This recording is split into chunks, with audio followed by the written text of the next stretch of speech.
Good morning, all. Welcome back. So first we can go through the recap of the previous sessions. We have studied about the management, its definition, the scientific approach behind management. Then we have seen the contributions of F.W. Taylor and Henry Fayol. And then we studied the 14 principles of management put forward by Henry Fayol. And we also studied a shortcut code to remember the 14 principles. And then we go through the functions of management or the managerial functions, and we have studied a code also for remembering that. In our last video we have studied about the different types of ownership. So the different types of ownership are: first one sole proprietorship, second one partnership, third one joint stock company, and fourth one cooperative society. So the joint stock company can again be classified into two. They are private limited company as well as public limited company. Then we have familiarized many industrial terms till now. They are wages, salary, incentives, personnel, manpower, employee or labor turnover, performance appraisal, then again capital, etc. Okay. So today we are moving to the new section. It is regarding the organization structure or the different structures that are used in an organization. Okay, organization structure or structure of an organization. So നമ്മൾ ഇന്ന് organisation സ്ട്രക്ചറിനെ പറ്റിയാണ് പഠിക്കുന്നത്. First തന്നെ നമുക്ക് എന്താണ് ഒരു organisation structure അല്ലെങ്കിൽ ഒരു ഓർഗനൈസേഷണൽ സ്ട്രക്ചർ എന്താണ് എന്ന് നമുക്ക് നോക്കാം. So it is the systematic arrangement of people working for an organization in order to achieve certain goals. അതായത് ഒരു ഇൻഡസ്ട്രിയിൽ വർക്ക് ചെയ്യുന്ന ആൾക്കാരുടെ അല്ലെങ്കിൽ വർക്ക് ചെയ്യുന്ന ആ ഒരു വർക്കേഴ്സിൻ്റെ അല്ലെങ്കിൽ എംപ്ലോയീസിൻ്റെ ആ ഒരു അറേഞ്ച്മെൻറ്റിനെയാണ്, ഒരു സിസ്റ്റമാറ്റിക് ആയിട്ടുള്ള അവരുടെ ഒരു അറേഞ്ച്മെൻറ്റിനെയാണ് നമ്മൾ എന്ത് പറയുന്നത്, ആ ഒരു ഓർഗനൈസേഷൻ്റെ സ്ട്രക്ചർ എന്ന് പറയുന്നത്. ഉദാഹരണത്തിന് ഇവിടെ തന്നിരിക്കുന്ന ചിത്രം നോക്കാം. ഫസ്റ്റ് ടോപ്പ് ലെവലിൽ ഒരു എംപ്ലോയി ഉണ്ട്, അദ്ദേഹത്തിന് കീഴിൽ 3 പേരുണ്ട്, അതിൽ ഓരോരുത്തരുടെയും കീഴിൽ പിന്നെയും 3 പേര് വീതമുണ്ട്. ഓക്കെ, സോ ഈ രീതിയിൽ നമ്മൾ ഒരു ഓർഗനൈസേഷനിൽ വർക്ക് ചെയ്യുന്ന എംപ്ലോയീസിനെ അറേഞ്ച് ചെയ്യുന്നതിനെയാണ് അല്ലെങ്കിൽ ഈ ഒരു അറേഞ്ച്മെന്റിനെയാണ് നമ്മൾ എന്ത് പറയുന്നത്, ഓർഗനൈസേഷണൽ സ്ട്രക്ചർ അല്ലെങ്കിൽ ഓർഗനൈസേഷൻ സ്ട്രക്ചർ എന്ന് പറയുന്നത്. Next point, it is the framework of authority relationships among individuals and groups in an organization. അതായത് ഒരു ഓർഗനൈസേഷനിൽ ജോലി ചെയ്യുന്ന എംപ്ലോയീസും അവിടെയുള്ള ഗ്രൂപ്പ് ഓഫ് എംപ്ലോയീസും ഇവർക്കിടയിലുള്ള അതോറിറ്റി റിലേഷൻഷിപ്സിനെയാണ് ഈ ഒരു ഓർഗനൈസേഷൻ സ്ട്രക്ചറിലൂടെ കാണിക്കുന്നത്. ഓക്കെ, അതോറിറ്റി എന്ന് വെച്ചാൽ എന്താണ്? അതോറിറ്റി മീൻസ് നമ്മൾ പഠിച്ചിരുന്നു കഴിഞ്ഞ ഹെൻറി ഫയോൾസിന്റെ 14 പ്രിൻസിപ്പിൾസ് ഓഫ് മാനേജ്മെന്റിൽ പഠിച്ചിരുന്നു. What is authority? Authority, it is the right of an employee to give orders to his subordinates. അതായത് തൻ്റെ കീഴുദ്യോഗസ്ഥർക്ക് ഓർഡർ കൊടുക്കാനുള്ള അല്ലെങ്കിൽ ഓർഡേഴ്സ് കൊടുക്കാനുള്ള ഒരു എംപ്ലോയിയുടെ റൈറ്റിനെയാണ് അല്ലെങ്കിൽ അദ്ദേഹത്തിൻ്റെ അവകാശത്തെയാണ് നമ്മൾ എന്ത് പറയുന്നത്, അതോറിറ്റി എന്ന് പറയുന്നത്. Okay, next point, organization chart. It is a block diagram showing this arrangement in the form of a chart. അതായത് ഈ ഒരു ഓർഗനൈസേഷനിൽ ഉള്ള എംപ്ലോയീസിന്റെ സിസ്റ്റമാറ്റിക് ആയിട്ടുള്ള അറേഞ്ച്മെന്റിനെയാണ് നമ്മൾ എന്ത് പറയുന്നത്, ഓർഗനൈസേഷണൽ സ്ട്രക്ചർ എന്ന് പറയുന്നത്. ഇതിനെ നമ്മളൊരു ബ്ലോക്ക് ഡയഗ്രത്തിലൂടെ റെപ്രസെന്റ് ചെയ്യുന്നു എന്ന് വിചാരിക്കുക. ഇപ്പൊ ഈ പറഞ്ഞ ആ ഒരു അറേഞ്ച്മെന്റിനെ ഒരു ബ്ലോക്ക് ഡയഗ്രത്തിലൂടെ ഒരു ചാർട്ടിന്റെ രീതിയിൽ റെപ്രസെന്റ് ചെയ്യുകയാണെങ്കിൽ അതിനെയാണ് നമ്മൾ എന്ത് പറയുന്നത്, ഓർഗനൈസേഷൻ ചാർട്ട് എന്ന് പറയുന്നത്. Okay, so moving on. For an example we can have a look through this picture. So ഇവിടെ നമുക്ക് നോക്കിയാൽ അറിയാം എന്താണ്, ടോപ്പ് ലെവലിൽ കുറച്ച് എംപ്ലോയീസ് ഉണ്ട്, അവരുടെ താഴെ ഒരു ലെവൽ താഴെ മീഡിയം ലെവലിൽ കുറച്ച് എംപ്ലോയീസ് ഉണ്ട്, അത് കഴിഞ്ഞ് ആ ഒരു ലെവൽ ഓഫ് എംപ്ലോയീസിന് താഴെയായിട്ട് വീണ്ടും അവരുടെ സബോർഡിനേറ്റ്സ് ആയിട്ട് വീണ്ടും എംപ്ലോയീസ് ഉണ്ട്. സോ ഈ രീതിയിൽ നമുക്ക് എന്ത് ചെയ്യാം, ഓരോ ഓർഗനൈസേഷനിലും അല്ലെങ്കിൽ ഓരോ ഇൻഡസ്ട്രിയിലും നമുക്ക് ഈ രീതിയിൽ എംപ്ലോയീസിനെ അറേഞ്ച് ചെയ്യാനൊക്കും. ഈ ഒരു അറേഞ്ച്മെന്റിനെയാണ് വളരെ സിമ്പിൾ ആയിട്ട് എന്ത് പറയുന്നത്, ഓർഗനൈസേഷണൽ സ്ട്രക്ചർ എന്ന് പറയുന്നത്. നമ്മൾ ഇങ്ങനെ ഒരു അറേഞ്ച്മെന്റിനെ ഇതുപോലുള്ള ഡയഗ്രത്തിൽ ബ്ലോക്ക് ഡയഗ്രാം ഉപയോഗിച്ച് റെപ്രസെന്റ് ചെയ്യുകയാണെങ്കിൽ ആ റെപ്രസെന്റേഷനെ ആണെങ്കിൽ ആ ഒരു ചാർട്ടിനെയാണ് എന്ത് പറയുന്നത്, ഓർഗനൈസേഷണൽ ചാർട്ട് അല്ലെങ്കിൽ ഓർഗനൈസേഷൻ ചാർട്ട് എന്ന് പറയുന്നത്. ഓക്കെ, സോ നമ്മൾ കഴിഞ്ഞ സ്ലൈഡിൽ പറഞ്ഞു അതോറിറ്റി എന്ന് വെച്ചാൽ എന്താണ്, it is the right of an employee to give orders to his subordinates. Okay, തന്റെ ഉദ്യോഗസ്ഥരോട് ഓർഡർ കൊടുക്കാനുള്ള ഒരു എംപ്ലോയിയുടെ അവകാശത്തെയാണ് നമ്മൾ എന്ത് പറയുന്നത്, അതോറിറ്റി എന്ന് പറയുന്നത്. സോ നമ്മൾ ഈ ഒരു ചിത്രം ഇവിടെ നോക്കിക്കഴിഞ്ഞാൽ ഇതിൽ ആർക്കായിരിക്കും ഏറ്റവും കൂടുതൽ അതോറിറ്റി ഉള്ളത്? ടോപ്പ് ലെവൽ എംപ്ലോയീസിനായിരിക്കുമോ അതോ ബോട്ടം ലെവൽ എംപ്ലോയീസിനായിരിക്കും? ടോപ്പ് ലെവൽ എംപ്ലോയീസിനായിരിക്കില്ലേ. കാര്യം എന്താണ്, ടോപ്പ് ലെവൽ എംപ്ലോയീസിന് താഴെയുള്ള അവരുടെ ഏത് സബോർഡിനേറ്റ്സിനോടും ഓർഡർ കൊടുക്കാനുള്ള അവകാശമുണ്ട്, ഇല്ലേ? താഴേക്ക് വരുന്നതോറും എന്ത് സംഭവിക്കും, ഒരു ലെവൽ മീഡിയം ലെവലിൽ എത്തുമ്പോഴേക്കും അതോറിറ്റി പിന്നെയും കുറയും. ഏറ്റവും താഴെ ലോവസ്റ്റ് ലെവലിൽ എത്തുമ്പോഴേക്കും എന്ത് സംഭവിക്കും, അതോറിറ്റി വളരെ മിനിമം ആയിരിക്കും. അപ്പോൾ അതോറിറ്റിയെ പറ്റി നമ്മൾ സംസാരിച്ചു. ഇനി നമുക്ക് റെസ്പോൺസിബിലിറ്റിയെ പറ്റി നോക്കാം. റെസ്പോൺസിബിലിറ്റി എന്ന് വെച്ചാൽ എന്താണ്, it is an obligation of a person to the work that is assign to him. അതായത് ഒരാൾക്ക് നമ്മൾ അസൈൻ ചെയ്ത് കൊടുത്തിരിക്കുന്ന ജോലി ചെയ്യാനുള്ള അദ്ദേഹത്തിൻ്റെ ആ ഒരു ചുമതല അല്ലെങ്കിൽ അത് ചെയ്യാനുള്ള അദ്ദേഹത്തിൻ്റെ ഉത്തരവാദിത്വം, ഇതിനെയാണ് നമ്മൾ എന്ത് പറയുന്നത്, റെസ്പോൺസിബിലിറ്റി എന്ന് പറയുന്നത്. സോ ഇവിടുത്തെ ഈ ഒരു ഓർഗനൈസേഷൻ സ്ട്രക്ചർ അല്ലെങ്കിൽ ഈ ഒരു ചാർട്ട് നോക്കിക്കഴിഞ്ഞാൽ ഇവിടെ ആരായിരിക്കും ഏറ്റവും കൂടുതൽ റെസ്പോൺസിബിൾ? ലോവർ ലെവൽ എംപ്ലോയീസ് ആയിരിക്കുമോ അതോ ടോപ്പ് ലെവൽ എംപ്ലോയീസ് ആയിരിക്കുമോ? ലോവർ ലെവൽ എംപ്ലോയീസ് ആയിരിക്കും മാക്സിമം റെസ്പോൺസിബിൾ. കാര്യം എന്താണ്, ഇവർക്ക് അവരുടെ സുപ്പീരിയേഴ്സിലേക്ക് എന്ത് ചെയ്യണം, അവരുടെ വർക്കിന്റെ സ്റ്റാറ്റസ് അല്ലെങ്കിൽ അവർ എന്താണ് ചെയ്യാൻ പോകുന്നത് ഇങ്ങനെയുള്ള കാര്യങ്ങൾ റിപ്പോർട്ട് ചെയ്യേണ്ട ആവശ്യമുണ്ട്, ഇല്ലേ? സോ ലോവർ ലെവൽ എംപ്ലോയീസ് ആയിരിക്കും ഏറ്റവും കൂടുതൽ റെസ്പോൺസിബിലിറ്റി അല്ലെങ്കിൽ അക്കൗണ്ടബിലിറ്റി ഉള്ളത്. മിഡിൽ ലെവൽ എംപ്ലോയീസിന് റെസ്പോൺസിബിലിറ്റി എന്തായിരിക്കും, കുറച്ചുകൂടി കുറവായിരിക്കും. ടോപ്പ് ലെവൽ എംപ്ലോയീസിന് എന്തായിരിക്കും, റെസ്പോൺസിബിലിറ്റി ഏറ്റവും കുറവായിരിക്കും. So when we move down an organization chart or organization structure, authority decreases from top officials to the bottom officials, and responsibility it increases when we move from top to bottom. Okay, so moving on, the different forms of organization structure. First one, line organization. Second one, functional organization. Third one, line and staff organization. So നമ്മൾ ഇന്ന് പഠിക്കുന്നത് 3 type organisation സ്ട്രക്ചറുകളാണ്.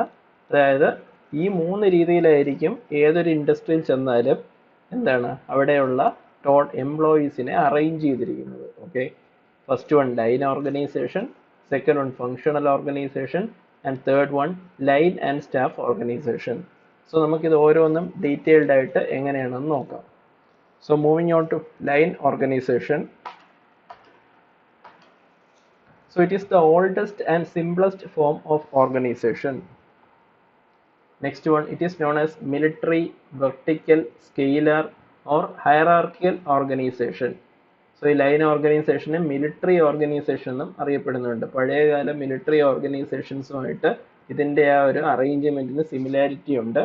അതുകൊണ്ട് തന്നെ എന്താണ് line ഓർഗനൈസേഷനെ നമ്മൾ military organisation എന്നോ vertical organisation എന്നും സ്കെയിലാർ ഓർഗനൈസേഷൻ അല്ലെങ്കിൽ ഹയറാർക്കിയൽ ഓർഗനൈസേഷൻ എന്നും അറിയപ്പെടുന്നുണ്ട്.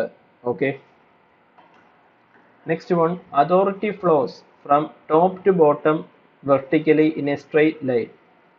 സോ നേരത്തെ ഞാൻ കഴിഞ്ഞ ഒരു ചിത്രം എക്സ്പ്ലെയിൻ ചെയ്തപ്പോൾ പറഞ്ഞിരുന്നതാണ് അതോറിറ്റി, അതായത് the right of an employee to give orders to his subordinates.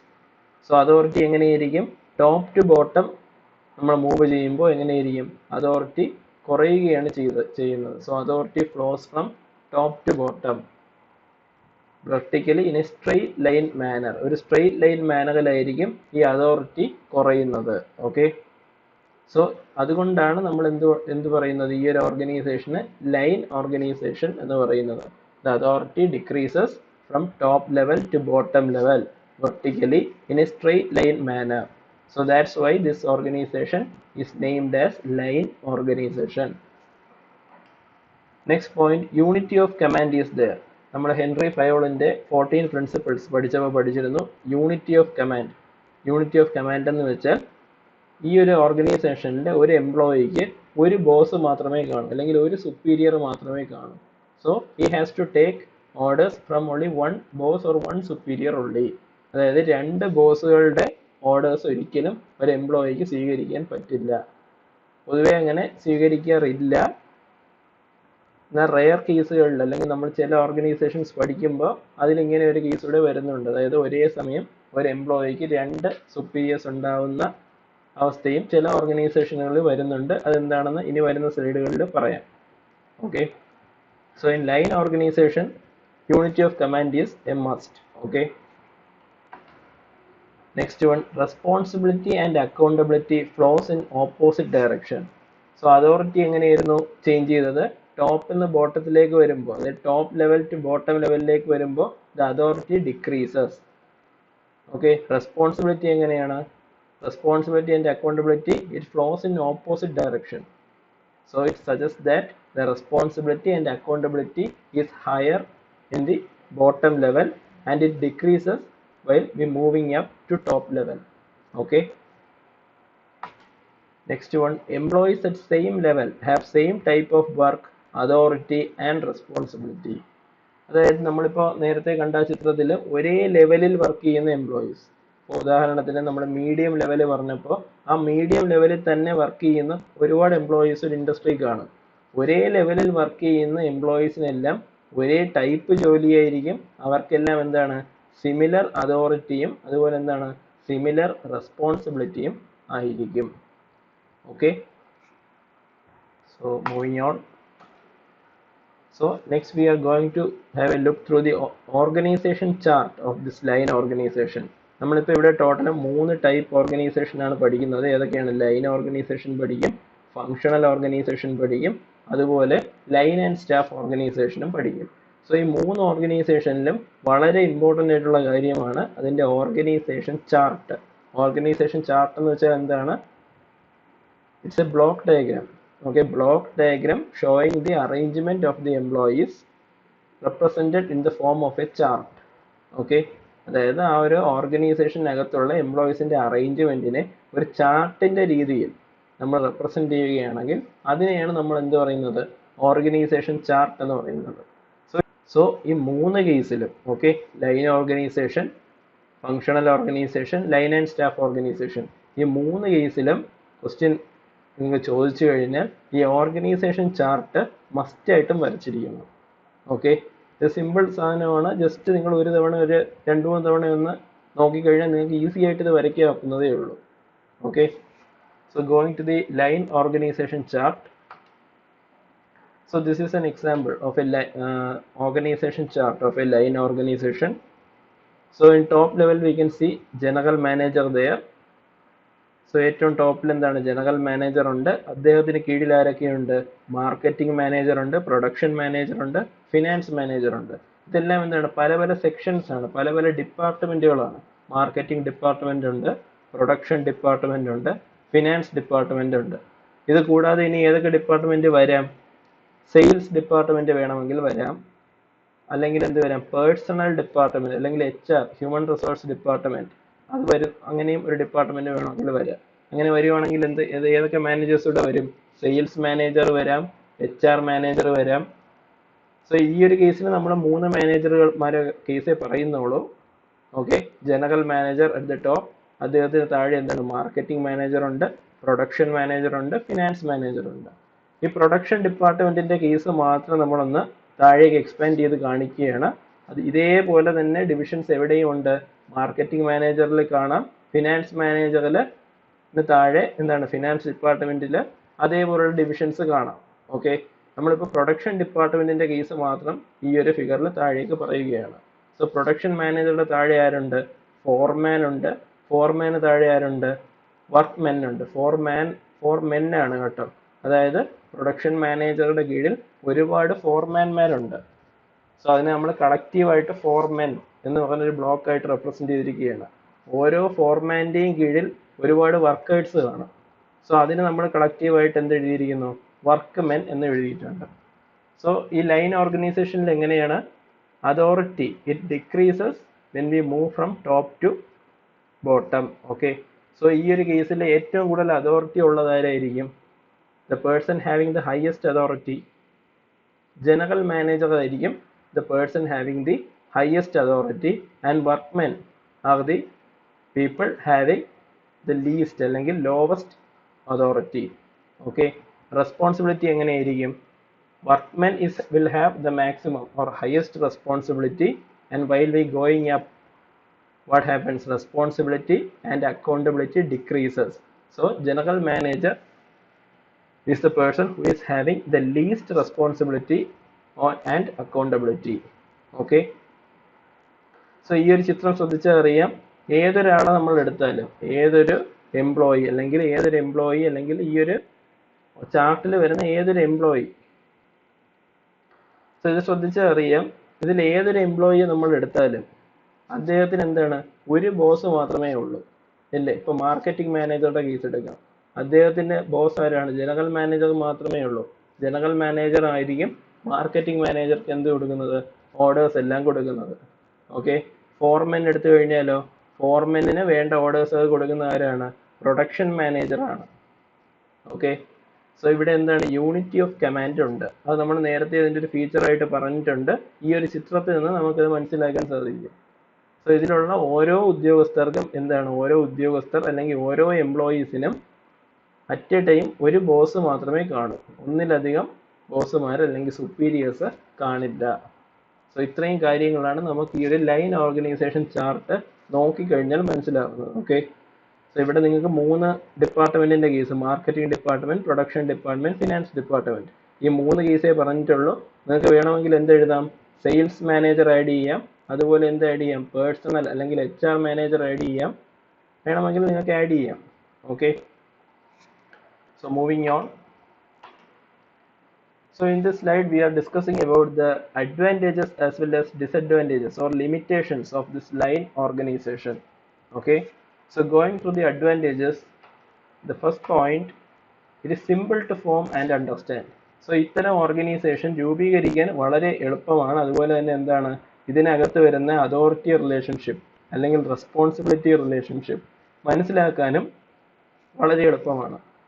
നമുക്ക് ഈ ഒരു ചിത്രം ഒറ്റ നോട്ടത്തിൽ നോക്കിക്കഴിഞ്ഞാൽ നമുക്ക് മനസ്സിലാവും എന്താണ്?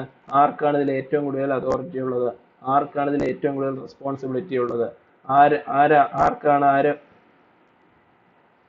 ഓരോ എംപ്ലോയീസിനും ഓർഡർ കൊടുക്കുന്നത് ആരൊക്കെയാണ്, ഓരോ എംപ്ലോയീസും ആർക്കൊക്കെ അക്കൗണ്ടബിൾ ആണ് എന്നുള്ള കാര്യങ്ങളെല്ലാം നമുക്ക് ഒരൊറ്റ നോട്ടത്തിൽ തന്നെ മനസ്സിലാക്കാൻ സാധിക്കും.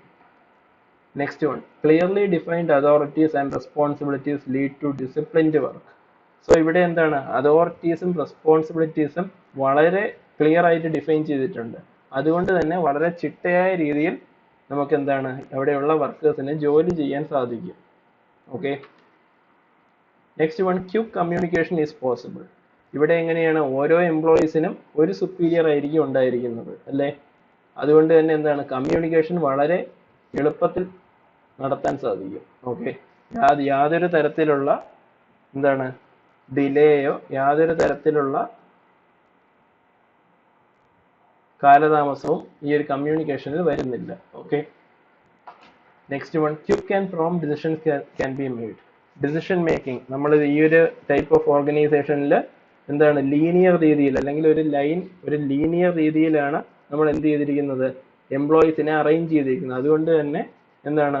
വളരെ ക്വിക്ക് ആയിട്ടുള്ള ഡിസിഷൻസ്, പെട്ടെന്നുള്ള നമുക്ക് എന്താ തീരുമാനങ്ങളൊക്കെ എടുക്കാൻ സാധിക്കും. So going to the limitations, first one, it is limited to small organisation. Okay, ഇത് വളരെ ചെറിയ ഓർഗനൈസേഷൻസിൽ മാത്രമേ ഇംപ്ലിമെന്റ് ചെയ്യാൻ സാധിക്കൂ.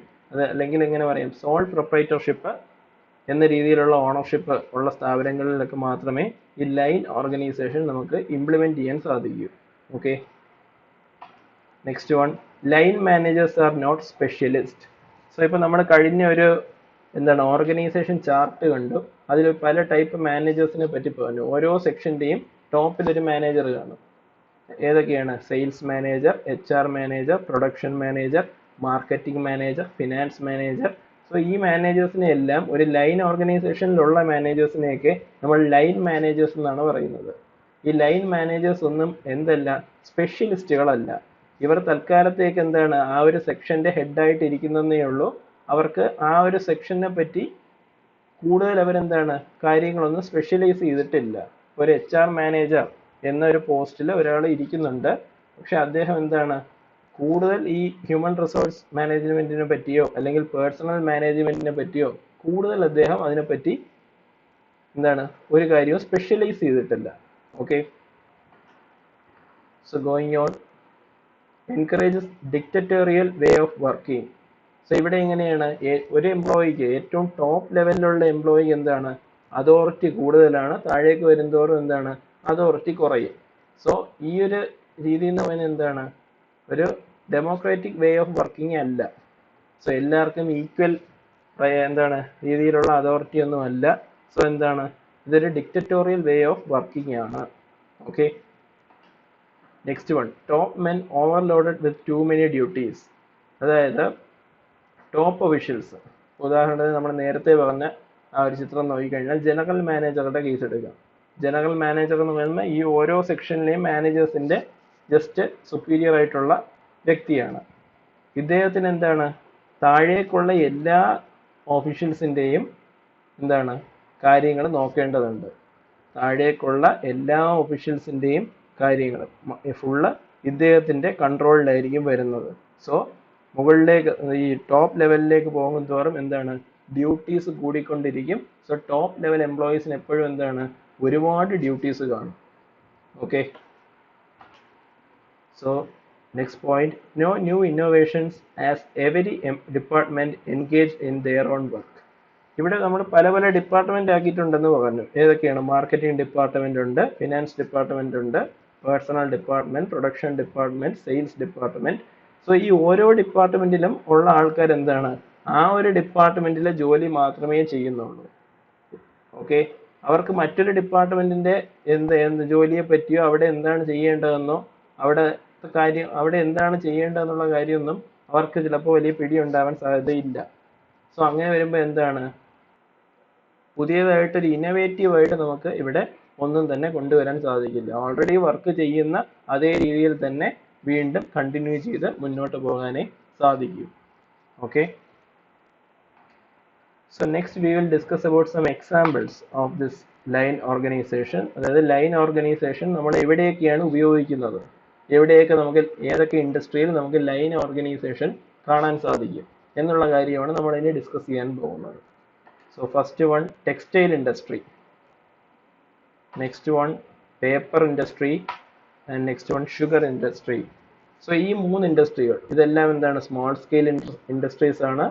ഇവിടെയെല്ലാം നമുക്ക് എന്ത് കാണാൻ സാധിക്കും, കറക്റ്റ് ലൈൻ ഓർഗനൈസേഷൻ. ഇവിടെയൊക്കെ ചെന്ന് നോക്കിയാൽ ഇവിടെയുള്ള എംപ്ലോയീസ് ഒക്കെ ഈ ഒരു രീതിയിലായിരിക്കും അറേഞ്ച് ചെയ്തിരിക്കുന്നത്. ഇപ്പൊ ലൈൻ ഓർഗനൈസേഷന്റെ എക്സാമ്പിൾ എന്തൊക്കെയാണ്, ടെക്സ്റ്റൈൽ ഇൻഡസ്ട്രി ഉണ്ട്, പേപ്പർ ഇൻഡസ്ട്രി ഉണ്ട്, ഷുഗർ ഇൻഡസ്ട്രി ഉണ്ട്. ഓക്കെ, സോ നമ്മൾ ഒന്നാമത്തെ type of organisation structure, line organisation complete ചെയ്തിരിക്കുകയാണ്. So we can go for a quiz now. So you have 20 seconds time. You can note down the answer now and you can comment the answer after the end, after watching the complete video. Okay, so going to the question. So the question is, which of the following is an example for a cooperative society? Which of the following is an example for a cooperative society? Your options are BSNL, Reliance Digital, Milma and BPCL. So you have 4 options and 20 seconds time.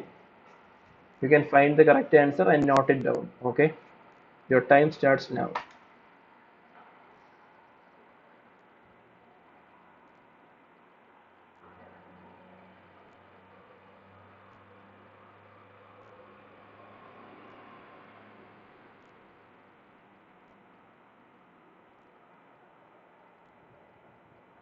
Okay guys, time up. We are moving on. So we are moving to the second type of organization, functional organization. So നിങ്ങൾക്ക് first ഈ ഒരു industrial management സബ്ജക്റ്റിന്റെ ഒന്നാമത്തെ വീഡിയോയിൽ, അതായത് എന്താണ് management, മാനേജ്മെന്റിലെ scientific അപ്രോച്ചുകളെ പറ്റിയൊക്കെ പറഞ്ഞ സമയത്ത് നമ്മൾ പറഞ്ഞൊരു ഒരു വ്യക്തിയുടെ പേരാണ് FW ടൈലർ. അദ്ദേഹം ആരാണ്? He is known as the father of scientific management. Okay, ഇദ്ദേഹം ഒരു ടൈപ്പ് ഓഫ് ഓർഗനൈസേഷൻ പ്രപ്പോസ് ചെയ്തതായിട്ട് നമ്മൾ അന്നത്തെ വീഡിയോയിൽ പറഞ്ഞിരുന്നു. ഇദ്ദേഹത്തിന്റെ കോൺട്രിബ്യൂഷൻസ് പറഞ്ഞപ്പോൾ എന്താണ്, Taylor's differential piece rate system എന്നൊരു ഇൻസെന്റീവ് സ്കീം ഇദ്ദേഹം കൊണ്ടുവന്നതായിട്ട് പറഞ്ഞു. അതുപോലെ he also introduced functional organisation എന്നും പറഞ്ഞിരുന്നു. അതായത് ഫങ്ഷണൽ ഓർഗനൈസേഷൻ എന്ന ഓർഗനൈസേഷൻ സ്ട്രക്ചർ ആദ്യം പ്രപ്പോസ് ചെയ്ത അല്ലെങ്കിൽ കൊണ്ടുവന്നത് ആരാണ്? FW ടൈലർ ആണ്. Next point, based on the concept of functional foremanship or specialist. അപ്പോൾ നമ്മൾ കഴിഞ്ഞ ലൈൻ ഓർഗനൈസേഷനിൽ പറഞ്ഞിരുന്നു, അതിൻ്റെ ഒരു ലിമിറ്റേഷൻ ആയിട്ട് പറഞ്ഞിരുന്നതാണ് അവിടെയുള്ള ലൈൻ മാനേജേഴ്സ് ഒന്നും തന്നെ എന്തല്ല, സ്പെഷ്യലിസ്റ്റുകളല്ല. അതായത് അവർ തൽക്കാലം ആ ഒരു സെക്ഷന്റെ ഇൻചാർജ് ആയിട്ട് വർക്ക് ചെയ്യുന്നേ ഉള്ളൂ. അവർ ആ ഒരു ഫീൽഡിൽ സ്പെഷ്യലിസ്റ്റ് ആവണമെന്നില്ല. ഓക്കെ, ഉദാഹരണത്തിന് എന്താണ്, ഫിനാൻസ് മാനേജറായിട്ട് വർക്ക് ചെയ്യുന്ന ഒരാൾ, ലൈൻ ഓർഗനൈസേഷനിൽ ഫിനാൻസ് മാനേജറായിട്ട് വർക്ക് ചെയ്യുന്ന ആളും ഫിനാൻസുമായിട്ട് ബന്ധപ്പെട്ട സ്പെഷ്യലൈസേഷൻ ഒന്നും എടുത്ത വ്യക്തി ആവണമെന്നില്ല. ജസ്റ്റ് ആ ഒരു പോസ്റ്റിൽ എത്തിയപ്പോൾ അദ്ദേഹം അവിടെ ഇരുന്ന് വർക്ക് ചെയ്യുന്നു എന്നേ ഉള്ളൂ. പക്ഷെ ഫങ്ഷണൽ ഓർഗനൈസേഷനിൽ അങ്ങനെയല്ല. കൃത്യമായിട്ട് ഫിനാൻസ് മാനേജർ എന്നൊരു പോസ്റ്റ് ഉണ്ടെങ്കിൽ ആ ഒരു മേഖലയിൽ കഴിവ് തെളിയിച്ച അല്ലെങ്കിൽ ആ ഒരു മേഖലയിൽ സ്പെഷ്യലൈസ് ചെയ്ത ഒരു വ്യക്തിയെ മാത്രമേ ആ ഒരു സ്ഥാനത്തേക്ക് നിയമിക്കുകയുള്ളൂ. Okay, so next point, the line authority runs through many functional experts who have authority to issue orders in their areas of specialization. അതായത് ഇവിടെ എന്താണ് നമ്മൾ പറഞ്ഞത്, ഓരോ സെക്ഷന്റെയും ഹെഡ് എന്ന് പറയുന്ന ആരാണ്? സ്പെഷ്യലിസ്റ്റുകളാണ്. അവരവരുടേതായ മേഖലയിൽ എന്തെങ്കിലും കാര്യങ്ങൾ വരുമ്പോൾ ഇവർക്ക് എന്തുണ്ട്? ഓർഡേഴ്സ് ഇഷ്യൂ ചെയ്യാനുള്ള അതോറിറ്റി ഉണ്ട്. Okay, next point, for every department, for example finance, HR, marketing, production, there exists an expert who has direct control over their department. നേരത്തെ പറഞ്ഞ പോലെ തന്നെ ഓരോ ഡിപ്പാർട്ട്മെന്റിലും, ഫിനാൻസ് ആയിക്കോട്ടെ, HR ആയിക്കോട്ടെ, മാർക്കറ്റിംഗ് ആയിക്കോട്ടെ, പ്രൊഡക്ഷൻ ആയിക്കോട്ടെ, ഈ ഓരോ ഡിപ്പാർട്ട്മെന്റിന്റെയും ഹെഡ് ആരായിരിക്കും? ഒരു എക്സ്പെർട്ട് ആയിരിക്കും, അല്ലെങ്കിൽ എന്താണ്, ഒരു സ്പെഷ്യലിസ്റ്റ് ആയിരിക്കും. ഇദ്ദേഹമായിരിക്കും ആ ഒരു ഡിപ്പാർട്ട്മെന്റിന്റെ എല്ലാ കാര്യങ്ങളും കൺട്രോൾ ചെയ്യുന്നത്. Okay, and next point, there exists a multiplicity of command instead of unity of command. അതായത് നമ്മൾ കഴിഞ്ഞ ലൈൻ ഓർഗനൈസേഷനിൽ പറഞ്ഞു, അവിടെ എന്താണ്, യൂണിറ്റി ഓഫ് കമാൻഡ് ആണെന്ന് പറഞ്ഞു. അതായത് എന്താണ്, ഏതൊരു എംപ്ലോയിയെ നമ്മൾ കൺസിഡർ ചെയ്താലും അദ്ദേഹത്തിന് എന്താണ്, ഒരു സുപ്പീരിയറെ കാണൂ, അല്ലെങ്കിൽ ഒരു ബോസ് മാത്രമേ കാണൂ. സോ അദ്ദേഹത്തിന്റെ ഓർഡേഴ്സ് മാത്രം ഇദ്ദേഹം സ്വീകരിച്ചാൽ മതി. അതായിരുന്നു യൂണിറ്റി ഓഫ് കമാൻഡ് എന്ന രീതിയിൽ നമ്മൾ ലൈൻ ഓർഗനൈസേഷനിൽ പറഞ്ഞത്, അല്ലേ? So functional organization എന്താണ്, there exists multiplicity of command instead of unity of command. അതായത് എന്താണ്, ഒരു എംപ്ലോയിക്ക് എന്താണ്, ഒന്നിലധികം സുപ്പീരിയേഴ്സ് അല്ലെങ്കിൽ ഒന്നിലധികം ബോസുമാർ ഉണ്ടാകാൻ സാധ്യതയുണ്ട്. അങ്ങനെയാണെങ്കിൽ എന്ത് ചെയ്യേണ്ടി വരും? ഈ രണ്ട് സുപ്പീരിയേഴ്സ് നൽകുന്ന ഓർഡേഴ്സും ഈ എംപ്ലോയി സ്വീകരിക്കേണ്ടി വരും. Okay, so we are moving on. So നമ്മളിപ്പോൾ എന്താണ്, ഫങ്ഷണൽ ഓർഗനൈസേഷൻ എങ്ങനെയാണ്, അതിനകത്തുള്ള കാര്യങ്ങളൊക്കെ പഠിച്ചു. ഏതൊരു ഓർഗനൈസേഷൻ സ്ട്രക്ചർ പഠിച്ചാലും നമ്മൾ എന്ത് പഠിക്കണം?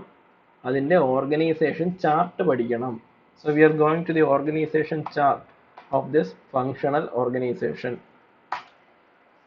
So this is the organisation chart of the functional organisation. So at top ആരുണ്ട്? MD ഉണ്ട്. MD means managing director.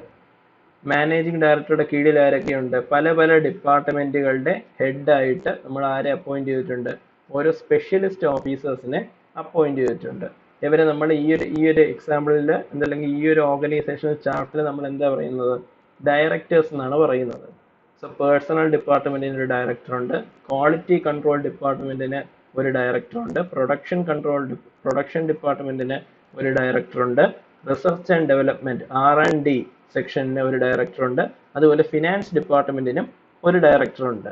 So കഴിഞ്ഞ തവണ നമ്മൾ ലൈൻ ഓർഗനൈസേഷന്റെ പഠിച്ചിരുന്ന അതുപോലെ തന്നെ എന്താണ്, പ്രൊഡക്ഷൻ ഡിപ്പാർട്ട്മെന്റിന്റെ മാത്രം നമ്മൾ എന്താണ് താഴേക്കുള്ള എക്സ്പാൻഷൻ കാണിക്കുന്നു. ബാക്കിയുള്ള ഡിപ്പാർട്ട്മെന്റിനും ഇതേപോലെ എക്സ്പാൻഷൻസ് ഉണ്ട്. അതിന് കീഴിലും പിന്നീട് താഴേക്ക് ആൾക്കാരുണ്ട്. തൽക്കാലത്തേക്ക് നമ്മൾ അതെന്താണ് റെപ്രസെന്റ് ചെയ്യുന്നില്ല. സോ നമുക്ക് പ്രൊഡക്ഷൻ ഡിപ്പാർട്ട്മെന്റിന് നേരെ താഴേക്ക് ലൈൻ അതോറിറ്റി നോക്കാം. തൊട്ട് താഴെ ഡയറക്ടറുടെ താഴെ ആരുണ്ട്? ജനറൽ മാനേജർ ഓഫ് പ്രൊഡക്ഷൻ ഉണ്ട്. അത് കഴിഞ്ഞ് മാനേജർ ഓഫ് വർക്ക്സ് ഉണ്ട്. ആ മാനേജർക്ക് താഴെ ആരുണ്ട്? ഫോർമെൻ. അതായത് ഒരുപാട് ഫോർമാൻമാരുണ്ട്. അവരെ നമ്മൾ കളക്റ്റീവായിട്ട് ഫോർമെൻ എന്ന് റെപ്രസെന്റ് ചെയ്യുന്നു. ഓരോ ഫോർമാൻ്റെയും കീഴിൽ ഒരുപാട് വർക്കേഴ്സ് ഉണ്ട്. സോ അവരെ നമ്മൾ കളക്റ്റീവായിട്ട് വർക്കേഴ്സ് എന്ന് റെപ്രസെന്റ് ചെയ്യുന്നുണ്ട്. ഓക്കെ. സോ ഇനി നമുക്ക് വേറൊരു ഡിപ്പാർട്ട്മെന്റ് ഉണ്ട്. ഏതാണ്? Quality control. നമ്മൾ ലൈൻ ഓർഗനൈസേഷന്റെ കേസിൽ ഒരു ഡിപ്പാർട്ട്മെന്റിൽ വർക്ക് ചെയ്യുന്ന എംപ്ലോയി അതേ ഡിപ്പാർട്ട്മെന്റിലെ അദ്ദേഹത്തിന്റെ സുപ്പീരിയറിന്റെ ഓർഡേഴ്സ് മാത്രമേ സ്വീകരിക്കുകയുള്ളൂ. അദ്ദേഹം വേറൊരു ഡിപ്പാർട്ട്മെന്റിലെ ഒരു എംപ്ലോയിയുടെ ഓർഡേഴ്സ് സ്വീകരിക്കുകയും ഇല്ല. വേറൊരു ഡിപ്പാർട്ട്മെന്റിലുള്ള ഒരു എംപ്ലോയിക്ക് ഓർഡേഴ്സ് നൽകുകയും ഇല്ല. ഓക്കെ. ഇത് ഏതിന്റെ ഫീച്ചറാണ്? ലൈൻ ഓർഗനൈസേഷന്റെ ഫീച്ചറാണ്. ഓക്കെ. പക്ഷെ ഫങ്ഷണൽ ഓർഗനൈസേഷനിൽ എങ്ങനെയാണ്? ഇപ്പോൾ ഡയറക്ടർ ഓഫ് ക്വാളിറ്റി കൺട്രോൾ ഡിപ്പാർട്ട്മെന്റിൽ ഡയറക്ടറിന് താഴേക്ക് വരുമ്പോൾ ഒരു ജനറൽ മാനേജർ കാണും. ഓക്കെ. അദ്ദേഹം എന്ത് ചെയ്യാം? ജനറൽ മാനേജർ ഓഫ് പ്രൊഡക്ഷന് എന്ത് കൊടുക്കാം? ഓർഡേഴ്സ് കൊടുക്കാൻ സാധ്യതയുണ്ട്. ഓക്കെ. അതിന് നമ്മൾ സ്റ്റാഫ് അതോറിറ്റി എന്നാണ് പറയുന്നത്. നമ്മൾ കറക്റ്റ് വെർട്ടിക്കലി ഡൗൺ ആയിട്ട് ലീനിയർ മാനറിൽ താഴേക്ക് വരുന്ന അതോറിറ്റി എന്ത് പറയും? ലൈൻ അതോറിറ്റി എന്ന് പറയും. മറ്റൊരു ഡിപ്പാർട്ട്മെന്റിൽ വർക്ക് ചെയ്യുന്ന ഒരാൾ വേറൊരു ഡിപ്പാർട്ട്മെന്റിലെ ഒരു എംപ്ലോയിക്ക് ഓർഡേഴ്സ് നൽകുന്ന ആ ഒരു അതോറിറ്റിയെ നമ്മൾ സ്റ്റാഫ് അതോറിറ്റി എന്നാണ് പറയുന്നത്. So general manager of quality control section can give orders to the general manager of production. Okay, production department. Likewise, താഴേക്ക് വരുമ്പോഴോ manager of quality control department can give orders to manager of works. Likewise, quality control engineer can give instructions or orders to foreman who comes under the production department.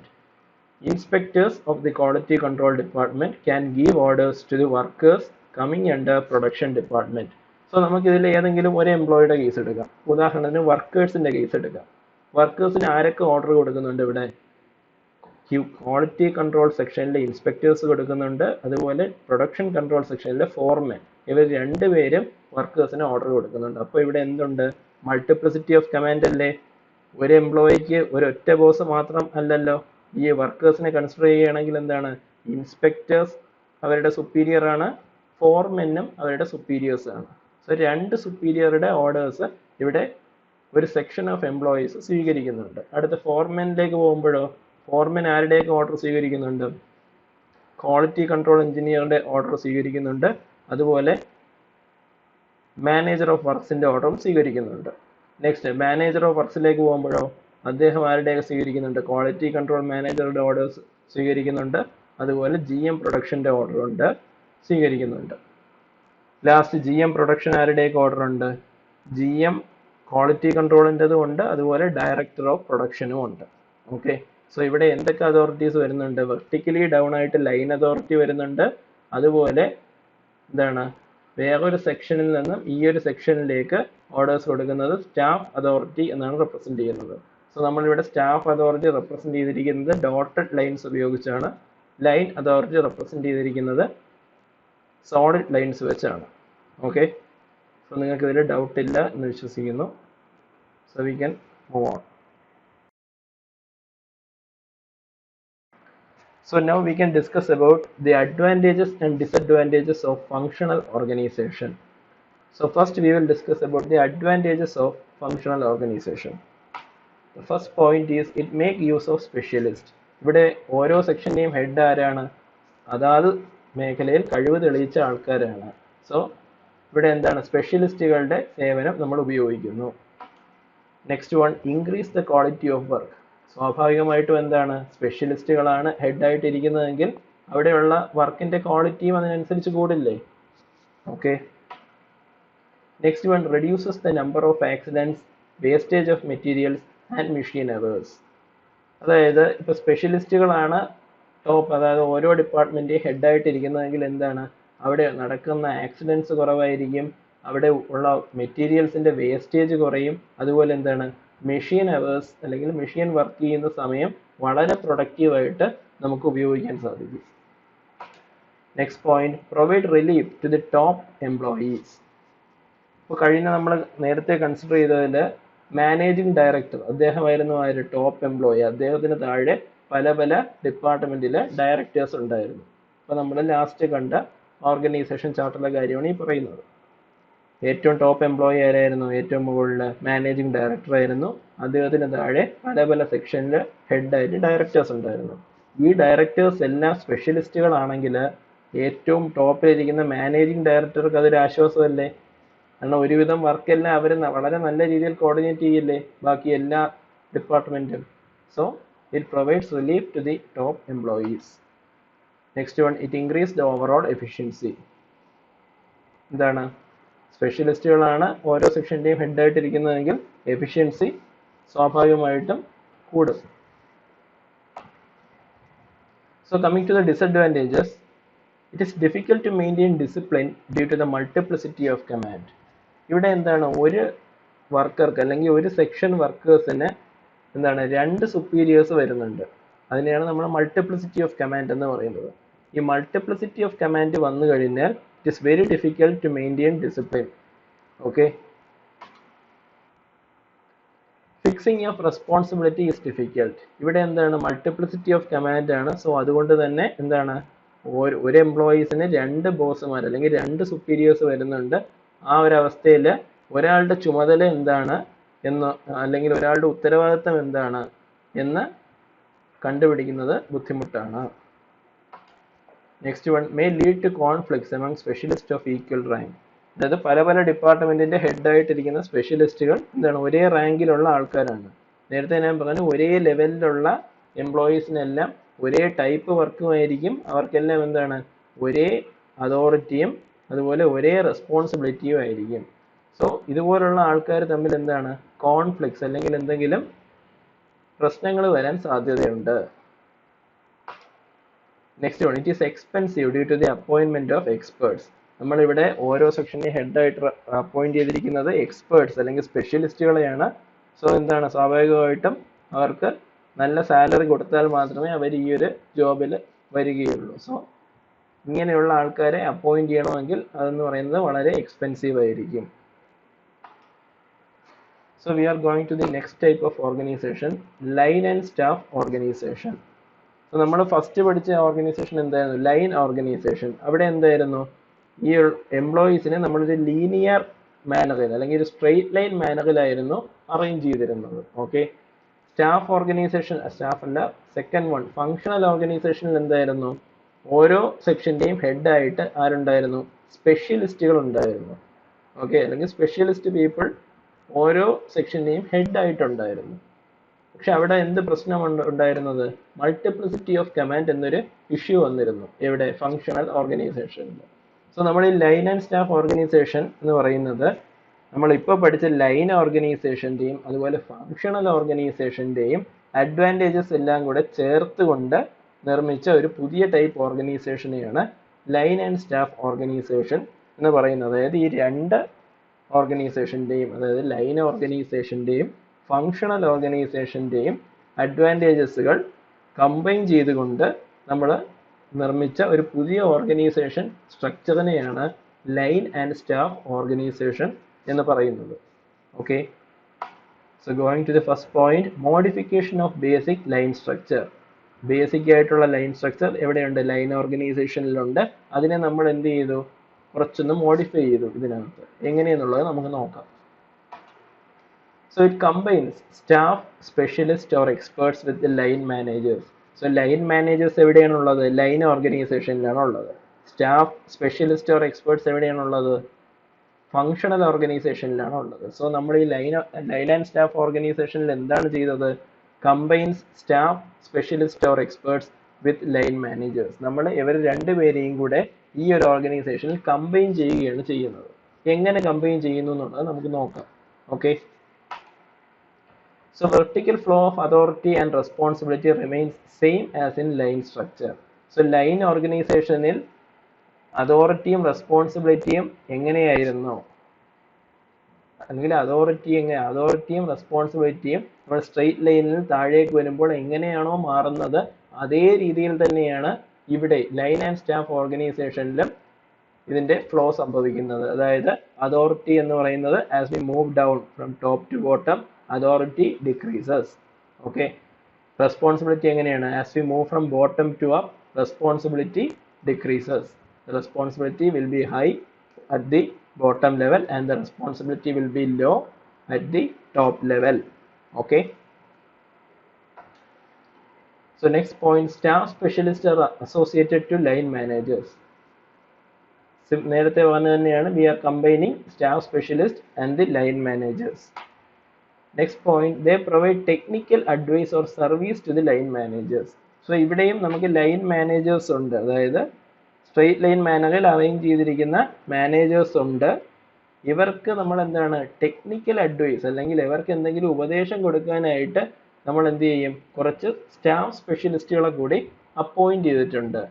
Okay, line managers may or may not use their specialised knowledge. അതായത് ഇപ്പോൾ നമ്മൾ staff സ്പെഷ്യലിസ്റ്റുകളെ ഇവിടെ appoint ചെയ്തിട്ടുണ്ട്. ഈ staff സ്പെഷ്യലിസ്റ്റുകൾ appoint ചെയ്തിരിക്കുന്നത് എന്തിനാണ്? Line മാനേജേഴ്സിന് എന്തെങ്കിലും technical ആയിട്ടുള്ള അഡ്വൈസോ അല്ലെങ്കിൽ എന്തെങ്കിലും സർവീസോ വേണമെന്നുണ്ടെങ്കിൽ അത് കൊടുക്കുന്ന ആരാണ്?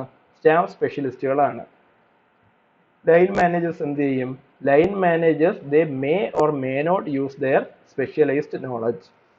അതായത് സ്റ്റാഫ് സ്പെഷ്യലിസ്റ്റുകൾ ഇവർക്ക് കൊടുക്കുന്ന ടെക്നിക്കൽ അഡ്വൈസോ സർവീസ് ഇവർക്ക് ഉപയോഗിക്കാനും ഉപയോഗിക്കാതിരിക്കാനും സാധ്യതയുണ്ട്. ഓക്കെ, അത് ആരാണ് തീരുമാനിക്കുന്നത്?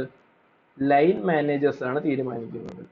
സോ സ്റ്റാഫ് സ്പെഷ്യലിസ്റ്റ് കൊടുക്കുന്ന ടെക്നിക്കൽ അഡ്വൈസോ അല്ലെങ്കിൽ സർവീസോ ഉപയോഗിക്കണോ അതോ ഉപയോഗിക്കണ്ടയോ എന്നുള്ളത് തീരുമാനിക്കുന്ന ആരുടെ അധികാരത്തിൽ വരുന്നതാണ്? ലൈൻ മാനേജേഴ്സിന്റെ അധികാര പരിധിയിൽ വരുന്നതാണ്. Okay, so we are going to the organizational chart of the line and staff organization. Line and staff organization chart. So നമുക്ക് ഈ ഒരു ചിത്രം കൺസിഡർ ചെയ്യുക. ഇതിലിപ്പോൾ ഡോട്ടഡ് ആയിട്ട് കുറച്ച് ലൈൻസ് റെപ്രസെന്റ് ചെയ്യുന്നുണ്ട്. നിങ്ങൾ തൽക്കാലം ഇപ്പോൾ അത് നോക്കണ്ട, ബാക്കിയുള്ളത് മാത്രം ഒന്ന് നോക്കിയേ. ഏറ്റവും ടോപ്പിൽ ആരുണ്ട്? മാനേജിംഗ് ഡയറക്ടർ ഉണ്ട്. നേരെ താഴേക്ക് വരുമ്പോൾ പ്രൊഡക്ഷൻ മാനേജർ ഉണ്ട്. പ്രൊഡക്ഷൻ മാനേജറിന് താഴേക്ക് വരുമ്പോൾ ഫോർമാൻ ഉണ്ട്. ഫോർമാന്റെ കീഴിൽ ആരുണ്ട്? സൂപ്പർവൈസർ എ ഉണ്ട്, സൂപ്പർവൈസർ ബി ഉണ്ട്.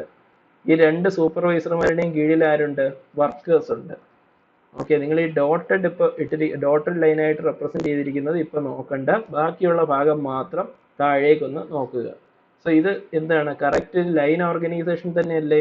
മാനേജിംഗ് ഡയറക്ടർ ഉണ്ട്, പ്രൊഡക്ഷൻ മാനേജർ ഉണ്ട്, അദ്ദേഹത്തിന് കീഴിൽ foreman, supervisors, then below them workers. Okay, ഇതെന്ന് പറയുന്നത് എന്താണ്? ഒരു പക്ക ലൈൻ ഓർഗനൈസേഷൻ ആണ് ഈ കാണിച്ചിരിക്കുന്നത്.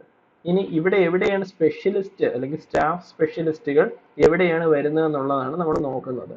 മാനേജിംഗ് ഡയറക്ടർക്ക് ഇനി നമുക്ക് അത് ഡോട്ടഡ് ലൈനിലേക്ക് നോക്കാം. ഇപ്പൊ മാനേജിംഗ് ഡയറക്ടറുടെ കേസ് എടുത്താൽ അദ്ദേഹത്തിന് കീഴിലല്ല, അദ്ദേഹത്തിനെ അസോസിയേറ്റ് ചെയ്തുകൊണ്ട് എത്ര ഓഫീസേഴ്സ് ഉണ്ട്, എത്ര അഡ്വൈസേഴ്സ് ഉണ്ട്, അല്ലെങ്കിൽ എത്ര സ്റ്റാഫ് സ്പെഷ്യലിസ്റ്റുകൾ ഉണ്ട്?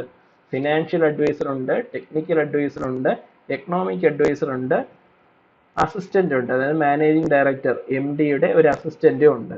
സോ ഈ 4 പേര് ആരൊക്കെയാണ്? ഇവർ സ്റ്റാഫ് സ്പെഷ്യലിസ്റ്റുകളാണ്. ആരുടെ സ്റ്റാഫ് സ്പെഷ്യലിസ്റ്റ് ആണ്?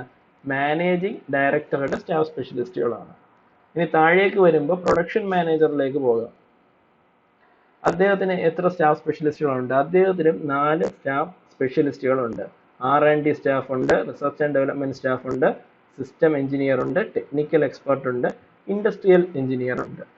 സോ ഇവിടെ മാനേജിംഗ് ഡയറക്ടർക്ക് വീണ്ടും നമുക്ക് മുകളിലേക്ക് പോകാം. മാനേജിംഗ് ഡയറക്ടർക്ക് എന്തെങ്കിലും ഒരു കാര്യത്തിൽ എന്തെങ്കിലും സംശയമോ എന്തെങ്കിലും ടെക്നിക്കൽ പരമായ കാര്യത്തിലോ അല്ലോ എന്തെങ്കിലും സംശയങ്ങൾ ഉണ്ടെങ്കിൽ അതിന് വേണ്ട അഡ്വൈസ് അല്ലെങ്കിൽ വേണ്ട സർവീസ് കൊടുക്കുന്ന ആരാണ്? ഈ സ്റ്റാഫ് സ്പെഷ്യലിസ്റ്റുകളാണ്. ഏറ്റവും മുകളിൽ പറഞ്ഞിരിക്കുന്ന financial adviser, technical adviser, economic adviser, managing ഡയറക്ടറുടെ അസിസ്റ്റന്റ്. ഓക്കെ, ഈ 4 പേരായിരിക്കും മാനേജിംഗ് ഡയറക്ടർ അല്ലെങ്കിൽ MD-ക്ക് വേണ്ട എന്താണ് അഡ്വൈസോ അല്ലെങ്കിൽ വേണ്ട നിർദ്ദേശങ്ങളോ കൊടുക്കുന്നത്. ഓക്കെ, ഇതെല്ലാം ഈ ഒരു നിർദ്ദേശങ്ങൾ എന്താണ് മാനേജിംഗ് ഡയറക്ടർക്ക് സ്വീകരിക്കാനും സ്വീകരിക്കാതിരിക്കാനും ചാൻസ് ഉണ്ട്. അതെന്ന് പറയുന്ന ആരുടെ അധികാരമാണ്? മാനേജിംഗ് ഡയറക്ടറുടെ തീരുമാനമാണ്. ഏതാണ് ഇവർ പറയുന്ന അഡ്വൈസ് സ്വീകരിക്കണോ വേണ്ടയോ എന്നുള്ളത് ആരുടെ അധികാരത്തിൽ വരുന്നതാണ്? മാനേജിംഗ് ഡയറക്ടറുടെ അധികാരത്തിൽ വരുന്നതാണ്. അതുപോലെ പ്രൊഡക്ഷൻ മാനേജർക്ക് എന്തെങ്കിലും ടെക്നിക്കൽ ഡൗട്ട്സോ അല്ലെങ്കിൽ എന്തെങ്കിലും ഹെൽപ്പോ വേണമെങ്കിൽ ആരായിരിക്കും അത് ചെയ്യുന്നത്? R&D സ്റ്റാഫോ സിസ്റ്റം എഞ്ചിനീയറോ ടെക്നിക്കൽ എക്സ്പേർട്ടോ ഇൻഡസ്ട്രിയൽ എഞ്ചിനീയറോ ആയിരിക്കും പ്രൊഡക്ഷൻ മാനേജർക്ക് വേണ്ട ടെക്നിക്കൽ ഹെൽപ്പ് കൊടുക്കുന്നത്.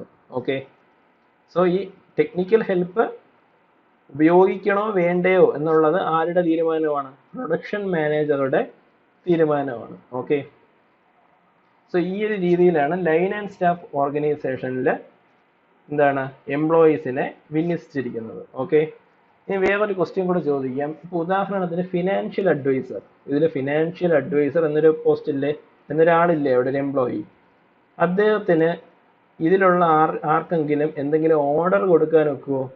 പ്രൊഡക്ഷൻ മാനേജർക്കോ ഫോർമാനോ സൂപ്പർവൈസറിനോ വർക്കേഴ്സിനോ ഞാനിപ്പോൾ ഈ പറയുന്ന ഫിനാൻഷ്യൽ അഡ്വൈസർക്ക് എന്തെങ്കിലും ഓർഡർ കൊടുക്കാൻ ഒക്കുമോ? എന്താണ്? ഓർഡർ കൊടുക്കാൻ ഒക്കില്ല. കാര്യം എന്താണ്? ഫിനാൻഷ്യൽ അഡ്വൈസറും ടെക്നിക്കൽ അഡ്വൈസറും എക്കണോമിക് അഡ്വൈസറും അസിസ്റ്റന്റ് ടു MDയും ആരുടെ അണ്ടറിലുള്ള അല്ലെങ്കിൽ ആരെ അസോസിയേറ്റ് ചെയ്യുന്നതാണ്? മാനേജിംഗ് ഡയറക്ടറെ അസോസിയേറ്റ് ചെയ്ത് വരുന്ന സപ്പോർട്ടിംഗ് സ്റ്റാഫാണ് അല്ലെങ്കിൽ സ്പെഷ്യലിസ്റ്റുകളാണ്. അതുപോലെ പ്രൊഡക്ഷൻ മാനേജർക്ക് വേണ്ട സപ്പോർട്ടോ അല്ലെങ്കിൽ അഡ്വൈസോ കൊടുക്കാനുള്ള എന്താണ് സ്പെഷ്യലിസ്റ്റ് ഓഫീസേഴ്സ് ആണ് ഈ R&D staff, system engineer, technical expert, industrial engineer മുതലായ ആൾക്കാർ. ഇവർക്ക് എന്താണ് ജസ്റ്റ് ഇവർക്ക് ആവശ്യമുള്ള അഡ്വൈസ് മാത്രമേ കൊടുക്കാൻ നോക്കൂ. ഈ കമ്പനിയിലുള്ള വേറെ ആർക്കും എന്ത് ചെയ്യാൻ ഒക്കില്ല? ഒരു ഓർഡറും കൊടുക്കാൻ ഒക്കില്ല. സോ ഈ സ്റ്റാഫിന്, സ്പെഷ്യലിസ്റ്റ് സ്റ്റാഫിന് അതോറിറ്റി ഉണ്ടോ ഇല്ലേ? അതോറിറ്റി എന്ന് വെച്ചാൽ എന്താണ്? The right of an employee to give orders to his subordinates. Supporting staff അല്ലെങ്കിൽ സ്പെഷ്യലിസ്റ്റ് സ്റ്റാഫിന് എന്താണ്? ഈ കമ്പനിയിൽ ആരോടും എന്ത് കൊടുക്കാൻ ഒക്കില്ല? ഓർഡർ കൊടുക്കാൻ ഒക്കില്ല. സോ അവർക്ക് എന്താണ്? അതോറിറ്റി ഇല്ല. അതോറിറ്റി എന്നൊരു കാര്യം ഈ പറയുന്ന സ്പെഷ്യലിസ്റ്റ് സ്റ്റാഫുകൾക്ക് ഇല്ല. ഓക്കെ ആണല്ലോ. ഇനി ഇവർക്ക് റെസ്പോൺസിബിലിറ്റി ഉണ്ടോ? അതായത് ഇപ്പോൾ മാനേജിംഗ് ഡയറക്ടർക്ക് എന്തെങ്കിലും ഒരു ഡൗട്ട് വന്നാൽ അല്ലെങ്കിൽ അദ്ദേഹത്തിന് എന്തെങ്കിലും ഒരു ഹെൽപ്പ് വേണമെങ്കിൽ സഹായിക്കുക എന്നുള്ളത് ആരുടെ റെസ്പോൺസിബിലിറ്റിയാണ്? ഈ പറയുന്ന 4 പേരുടെയും റെസ്പോൺസിബിലിറ്റിയാണ്. അതുപോലെ പ്രൊഡക്ഷൻ മാനേജർക്ക് എന്തെങ്കിലും ഒരു ഡൗട്ട് വന്നാൽ അത് ക്ലിയർ ചെയ്യുക അല്ലെങ്കിൽ അദ്ദേഹത്തിന് വേണ്ട സഹായം ചെയ്യുക അല്ലെങ്കിൽ സർവീസ് ചെയ്യുക എന്ന് പറയുന്നത് ആരുടെ റെസ്പോൺസിബിലിറ്റിയാണ്? R&D സ്റ്റാഫിൻ്റെയും സിസ്റ്റം എഞ്ചിനീയറുടെയും ടെക്നിക്കൽ എക്സ്പേർട്ടിൻ്റെയും ഇൻഡസ്ട്രിയൽ എഞ്ചിനീയറിൻ്റെയും റെസ്പോൺസിബിലിറ്റിയാണ്. സോ നമ്മളിവിടെ സ്പെഷ്യലിസ്റ്റ് സ്റ്റാഫായിട്ട് ആഡ് ചെയ്തിരിക്കുന്ന ആൾക്കാർക്ക് എന്തില്ല? അതോറിറ്റി ഇല്ല. അവർക്ക് ആരോടും ഓർഡർ ചെയ്യാൻ പറ്റില്ല. അവർക്ക് എന്തുണ്ട്? റെസ്പോൺസിബിലിറ്റി ഉണ്ട്. These people are responsible to managing director as well as the production manager, but they have no authority to give orders to any employee in this organization. Okay, so ആദ്യം പറഞ്ഞ പോലെ എന്താണ്, first നിങ്ങൾ ഈ dotted ലൈനിലുള്ള കാര്യങ്ങൾ നോക്കണ്ട. Managing MD, നേരെ താഴേക്ക് പ്രൊഡക്ഷൻ മാനേജർ, ഫോർമാൻ, ബാക്കി താഴെ സൂപ്പർവൈസർ, വർക്കർ. ഇതെന്ന് പറയുന്ന ഒരു പക്ക ലൈൻ ഓർഗനൈസേഷൻ ആണ്. അതിൽ നമ്മൾ എന്ത് ചെയ്യുന്നു? മാനേജിംഗ് ഡയറക്ടറിനും പ്രൊഡക്ഷൻ മാനേജർക്കും സപ്പോർട്ടിംഗ് സ്റ്റാഫിനെ കൂടെ ആഡ് ചെയ്യുന്നു. ഈ സപ്പോർട്ടിംഗ് സ്റ്റാഫ് എന്ന് പറയുന്നത് ആരാണ്? സ്പെഷ്യലിസ്റ്റ് സ്റ്റാഫാണ്. ഓക്കെ, ഈ ഒരു ഓർഗനൈസേഷനെയാണ് നമ്മൾ എന്ത് പറയുന്നത്? ലൈൻ ആൻഡ് സ്റ്റാഫ് ഓർഗനൈസേഷൻ എന്ന് പറയുന്നത്. ഇവിടെ മൾട്ടിപ്ലിസിറ്റി ഓഫ് കമാൻഡ് വരുന്നുണ്ടോ? അതായത് ഏതെങ്കിലും ഒരു ഓഫീസർക്ക് അല്ലെങ്കിൽ ഏതെങ്കിലും ഒരു എംപ്ലോയിക്ക് ഒന്നിലധികം സുപ്പീരിയേഴ്സ് ഇവിടെ വരുന്നുണ്ടോ? ഇല്ലല്ലോ. അപ്പോൾ നമ്മൾ ഫങ്ഷണൽ ഓർഗനൈസേഷൻ്റെ ലിമിറ്റേഷൻ ആയിട്ട് പറഞ്ഞൊരു കാര്യമാണ് മൾട്ടിപ്ലിസിറ്റി ഓഫ് കമാൻഡ്. അത് ഇവിടെ വരുന്നില്ല. Okay, so unity of command, one of the advantages of line organisation ഇവിടെ വരുന്നുണ്ട്. സ്പെഷ്യലൈസേഷൻ അല്ലെങ്കിൽ സ്പെഷ്യലിസ്റ്റുകളുടെ അപ്പോയിൻമെന്റ്, അങ്ങനെ ഒരു അഡ്വാൻറ്റേജ് ഏതിനുണ്ടായിരുന്നു? ഫങ്ഷണൽ ഓർഗനൈസേഷൻ ഉണ്ടായിരുന്നു. ആ അഡ്വാൻറ്റേജ് കൂടി നമ്മൾ ഏതിലേക്ക് എടുത്തു? ലൈൻ ആൻഡ് സ്റ്റാഫ് ഓർഗനൈസേഷനിലേക്ക് എടുത്തു. ഓക്കെ, ഡൗട്ട് ഇല്ല എന്ന് വിശ്വസിക്കുന്നു. We are moving on. So next we are discussing about the advantages and disadvantages of this line and staff organization. So going through the advantages, First one, expert advice from specialized staff. So specialized staff ഇവിടെ ഉണ്ട്. അവരുടെ കയ്യിൽ നിന്ന് നമുക്ക് എന്ത് കിട്ടും? Expert advice കിട്ടും. Next one, line executives relieved from some of their load so that they can concentrate on production. അതായത് ഇപ്പോൾ നമ്മുടെ കേസ് പറഞ്ഞ നേരത്തെ നമ്മൾ പറഞ്ഞ ആ ഒരു ഓർഗനൈസേഷൻ ചാർട്ട് നോക്കുകയാണെങ്കിൽ മാനേജിംഗ് ഡയറക്ടർ അദ്ദേഹത്തിന്റെ ഒരുപാട് ഡ്യൂട്ടികൾ, അദ്ദേഹത്തിന്റെ ഒരുപാട് ലോഡ്, അദ്ദേഹത്തിന്റെ മേലിൽ വരുന്ന ഒരുപാട് ലോഡ് ആര് ചെയ്യുന്നുണ്ട്? ഈ പറയുന്ന സപ്പോർട്ടിംഗ് സ്റ്റാഫ് ചെയ്യുന്നുണ്ട്. സോ അദ്ദേഹം എന്താണ്? കുറച്ച് റിലീവ്ഡ് ആണ്. അതുകൊണ്ട് തന്നെ അദ്ദേഹത്തിന് എന്ത് ചെയ്യാം? He can concentrate on production more. Production മേഖലയിൽ അദ്ദേഹത്തിന് കൂടുതൽ കോൺസെൻട്രേറ്റ് ചെയ്യാൻ അവസരം ലഭിക്കും. Okay, less wastage. എക്സ്പേർട്സ് ഉള്ളത് കൊണ്ട് തന്നെ വേസ്റ്റേജ് സ്വാഭാവികമായിട്ടും കുറവായിരിക്കും. Next one, quality of product is improved. Next one, there won't be any confusion. കാര്യം എന്താണ്? ഇവിടെ മൾട്ടിപ്ലിസിറ്റി ഓഫ് കമാൻഡ് എന്നൊരു കാര്യമില്ല. എല്ലാവർക്കും എന്താണ്? ഓരോ എംപ്ലോയീസിനും ഒരു സുപ്പീരിയർ മാത്രമേ ഉള്ളൂ. So there is no confusion regarding there is no confusion regarding command, authority and responsibility. Okay, so we are going to the disadvantages. First point, product cost increase due to the high salary of staff executives. So നമ്മൾ ഈ സ്പെഷ്യലിസ്റ്റുകളെ appoint ചെയ്യണമെങ്കിൽ എന്താണ്? അവർക്ക് high salary കൊടുക്കണ്ടേ? ഈ high salary കൊടുക്കണമെന്നുണ്ടെങ്കിൽ എന്ത് ചെയ്യണം? Company ഉണ്ടാക്കുന്ന പ്രോഡക്റ്റിന്റെ വിലയും അതിനനുസരിച്ച് കൂട്ടിയാൽ മാത്രമല്ലേ കമ്പനിക്ക് അതിൽ നിന്ന് ലാഭം ഉണ്ടാക്കി ആ ലാഭത്തിൽ നിന്നും ഇവർക്ക് ശമ്പളം കൊടുക്കാൻ ഒക്കൂ. So the product cost will increase due to the high salary of staff executives. Next one, conflicts can arise between line and staff personnel. അതായത് ലൈൻ ഇപ്പോൾ ഒരു സപ്പോർട്ടിംഗ് സ്റ്റാഫും ഒരു ആരെയാണോ അവർ സപ്പോർട്ട് ചെയ്യുന്നത് അവരുമായിട്ട് എന്താണ്? കോൺഫ്ലിക്ട്സ്, പ്രശ്നങ്ങൾ വരാൻ സാധ്യത കൂടുതലാണ്. Next one, so tendency to blame each other if anything goes wrong. So ഇവിടെ നമ്മുടെ ലൈൻ മാനേജേഴ്സിന് വേണ്ടി ടെക്നിക്കൽ അഡ്വൈസ് കൊടുക്കുന്ന ആരാണ്? സ്പെഷ്യലിസ്റ്റ് സ്റ്റാഫാണ് അല്ലേ? സോ ഇവർ കൊടുക്കുന്ന അഡ്വൈസ് ലൈൻ മാനേജർ ഉപയോഗിക്കുകയോ ഉപയോഗിക്കാതിരിക്കുകയോ ചെയ്യാം. ഓക്കെ, സപ്പോസ് ഇദ്ദേഹം അത് ഉപയോഗിക്കുന്നില്ല എന്നിരിക്കട്ടെ, ഉപയോഗിച്ചില്ല, വേറെ എന്തെങ്കിലും പ്രശ്നങ്ങളായി എന്ന് വിചാരിക്കുക. അപ്പോൾ ഇപ്പോൾ സ്പെഷ്യലിസ്റ്റ് സ്റ്റാഫ് എന്ത് പറയും? ഞാൻ പറഞ്ഞ കാര്യം ചെയ്യാത്തത് കൊണ്ടല്ലേ ഇങ്ങനെ പ്രശ്നം വന്നത് എന്ന് പറയും ഇല്ലേ? സോ എന്താണ്? എന്തെങ്കിലും ഒരു പ്രശ്നം വന്നു കഴിഞ്ഞാൽ പരസ്പരം പഴിചാരാനുള്ള സാധ്യത ഇവിടെ വളരെ കൂടുതലാണ്. Next one, line executives may lose their efficiency as they have to depend on staff. അതായത് എല്ലാ ലൈൻ എക്സിക്യൂട്ടീവ്സിനും എന്താണ്? സ്പെഷ്യലിസ്റ്റ് സ്റ്റാഫുകളുണ്ട്. ഓക്കെ, സോ ഒരു ലൈൻ എക്സിക്യൂട്ടീവിനുള്ള ജോലിയെല്ലാം അദ്ദേഹം ഈ സ്പെഷ്യലൈസ്ഡ് സ്റ്റാഫിന് ഡിവൈഡ് ചെയ്ത് കൊടുത്തു കഴിഞ്ഞാൽ ഓട്ടോമാറ്റിക്കലി എന്ത് സംഭവിക്കാൻ സാധ്യതയുണ്ട്? ഈ ലൈൻ എക്സിക്യൂട്ടീവ്സിന്റെ എഫിഷ്യൻസി കുറയാൻ സാധ്യതയുണ്ട്. അദ്ദേഹത്തിന്റെ വർക്ക് മുഴുവൻ അദ്ദേഹത്തിന്റെ സപ്പോർട്ടിംഗ് സ്റ്റാഫിന് കൊടുക്കും, അദ്ദേഹം ഒന്നും ചെയ്യാതിരിക്കും. സോ അങ്ങനെ ഒരു സാധ്യത കൂടി, അങ്ങനെ ഒരു ഡിസഡ്വാൻറ്റേജ് കൂടി എന്തിനുണ്ട്? ലൈൻ ആൻഡ് സ്റ്റാഫ് ഓർഗനൈസേഷനുണ്ട്. Okay, so we are going to the final Qs. സോ നിങ്ങളെ കഴിഞ്ഞ ക്യൂസിന്റെ ആൻസർ നോട്ട് ചെയ്ത് വെച്ചിട്ടുണ്ടെന്ന് വിചാരിക്കുന്നു. സോ ഇപ്പോൾ രണ്ടാമത്തെ ക്വസ്റ്റ്യനിലേക്ക് നമ്മൾ കടക്കുകയാണ്. സോ ഇതിന്റെ ആൻസർ ഇവിടെ കണ്ടുപിടിക്കുക. 20 സെക്കൻഡ് സമയമുണ്ട്. സോ ഇതിലൂടെ കണ്ടുപിടിച്ച ശേഷം ഈ രണ്ട് ആൻസറും നിങ്ങളുടെ യൂട്യൂബ് കമന്റ് സെക്ഷനിൽ കമന്റ് ചെയ്യുക. ഓക്കെ, ആൻസർ 1, ആൻസർ ബി എന്ന ഫോർമാറ്റിൽ കമന്റ് ചെയ്യുക. So your second question is, in which of the following organization structures the staff executives have responsibility but no authority. അതായത് സ്റ്റാഫ് എക്സിക്യൂട്ടീവ്സിന് എന്താണ്? റെസ്പോൺസിബിലിറ്റി ഉണ്ട് പക്ഷേ അതോറിറ്റി ഇല്ല. ഇങ്ങനെ വരുന്നത് ഏത് ഓർഗനൈസേഷൻ സ്ട്രക്ചറിലാണ്? Okay, your options are: first one, military organization; second one, functional organization; third, line and staff organization; fourth one, none of these. So you have 20 seconds time. Your time starts now.